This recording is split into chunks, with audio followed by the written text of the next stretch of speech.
Bonjour à tous et bienvenue au Bistrot de Magic. Aujourd'hui, nous allons vous donner notre avis sur les cartes clés de l'édition L'Invasion des Machines.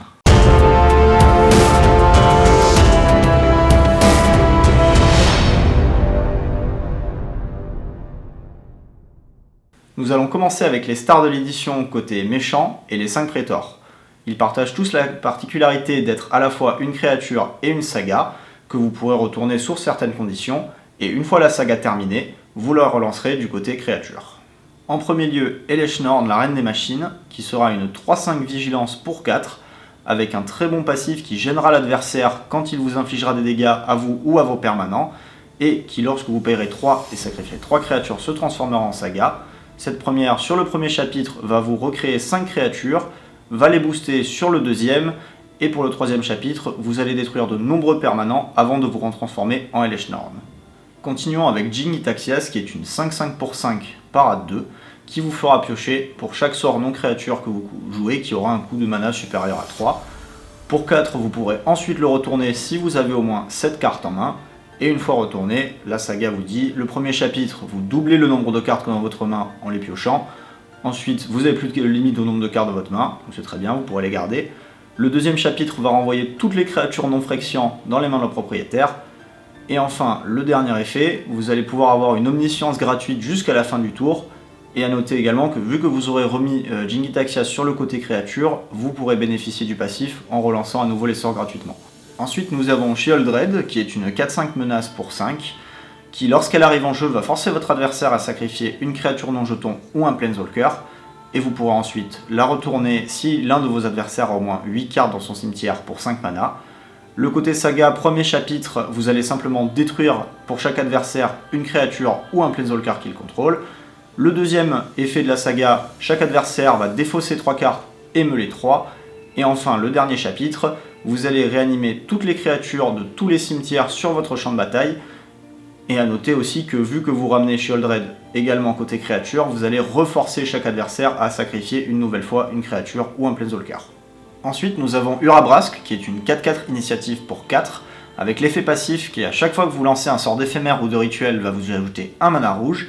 Et ensuite, pour un mana rouge, si vous avez lancé 3 éphémères ou rituels ce tour-ci, vous pouvez le retourner. La saga, elle, sur le premier chapitre, va infliger 3 dégâts à votre adversaire et à ses créatures. Le deuxième chapitre va simplement vous créer 3 trésors.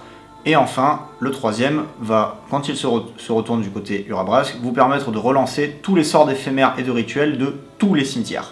Et enfin, on termine avec Vorinclex, qui comme bon gros thon vert est une 6-6 pour 5 avec la portée et le piétinement, qui lorsqu'il arrive en jeu va vous permettre d'aller chercher 2 forêts et les mettre dans votre main. Lui, pas besoin d'effets supplémentaires, pour simplement 8, vous allez pouvoir le retourner. Le premier effet de la saga, vous allez vous mêler de 10 cartes et ensuite mettre 2 créatures parmi les cartes que vous avez mêlées sur le champ de bataille. Ensuite, pour le deuxième effet, vous répartissez 7 marqueurs +1/+1 sur vos créatures comme vous voulez. Et le dernier effet de la saga, ça va simplement donner l'effet à vos créatures que pour 1, elles vont pouvoir se battre avec les créatures adverses. En conclusion, ils ont tous de très bonnes stats pour leur coup. Les sagas ont un sentiment d'ultime de Planeswalker, mais au final, ils sont tous très lents. Ils seront sûrement pas joués en moderne ou en legacy, puisque les decks sont vraiment trop exigeants et trop rapides pour ce genre de cartes.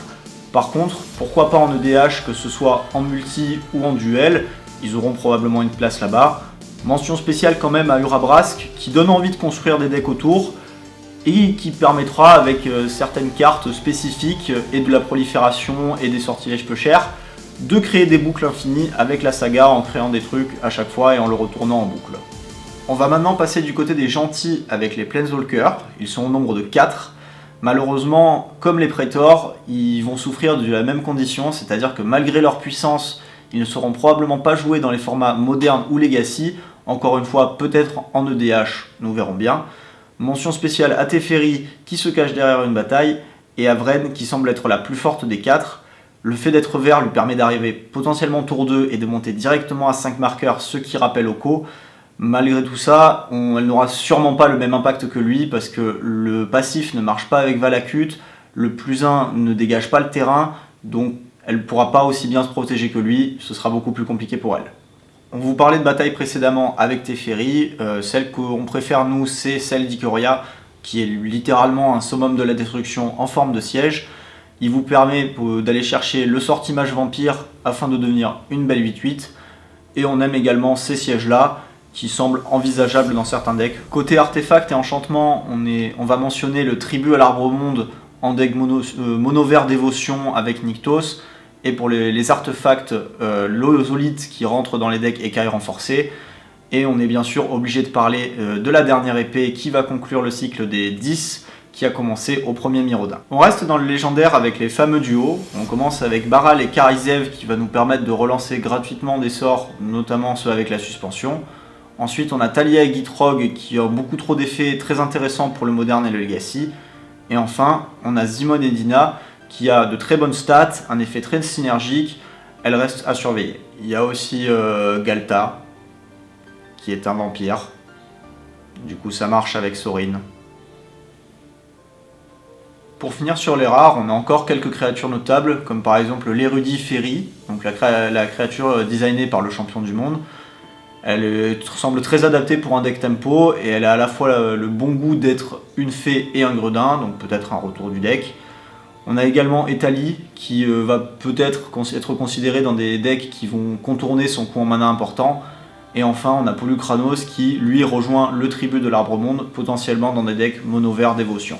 Pour les communes et Enco, on aime particulièrement la butineuse de Halo qui nous rappelle énormément le mage lance-vif, mais contrairement à lui, va nous permettre de relancer les sorts du cimetière adverse et les sorts en suspension. On a également le cycle de Sunk Enco dont on apprécie particulièrement la blanche. Et enfin, quelques cartes en plus qu'on apprécie beaucoup. En conclusion, on a plein de petites cartes sympas, mais malheureusement, elles vont peut-être rentrer dans des decks spécifiques pour aller avec des combos spécifiques. Et nous, on n'a rien vu qui pourrait chambouler le format, donc l'avenir nous le dira. Voilà, cette vidéo est maintenant terminée, j'espère qu'elle vous a plu. N'hésitez pas à laisser en commentaire votre avis sur l'édition et quelles sont vos cartes préférées. Quant à nous, on se retrouve bientôt dans une prochaine vidéo. D'ici là, santé et abonnez-vous!